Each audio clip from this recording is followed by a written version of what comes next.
আজি অসম বিধানসভাৰ নিৰ্বাচনৰ ভোট গ্ৰহণৰ দিন। প্ৰতিজন নাগৰিকৰ দৰে ভোটদান দিয়া মোৰো এক কৰ্তব্য। মই মোৰ ভোট কেন্দ্ৰত আহি ভোটদান কৰিলোঁ। অসমৰ বিকাশৰ বাবে, অসমৰ কল্যাণৰ বাবে আৰু প্ৰতিগৰাকী অসমবাসীৰ মংগল সন্মুখত ৰাখি আমি ভোটদান কৰিছিলোঁ। মই অসমবাসী ৰাইজকো আহ্বান জনাম যে আজিৰ দিনটোত আমি লোৱা সিদ্ধান্তই অহা 5 বছৰত ৰাজ্যৰ ভৱিষ্যতৰ দিশ নিৰ্ণয় কৰিব।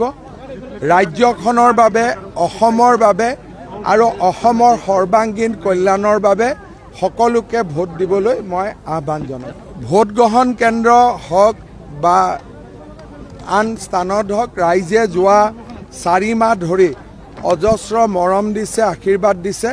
মই অসমবাসী ৰাইজক কৃতজ্ঞতা জনাইছোঁ। জালুকবাৰী সমষ্টিত মই এইবাৰ প্ৰচাৰ তেনেকৈ কৰিব পৰা নাই, কিন্তু আমাৰ কাৰ্যকৰ্তাসকল আৰু আমাৰ যিখিনি পাৰ্টিৰ দায়িত্বত আছে সকলোৱে, বিশেষকৈ জালুকবাৰী ৰাইজে নিজেই প্ৰচাৰ কৰিছে।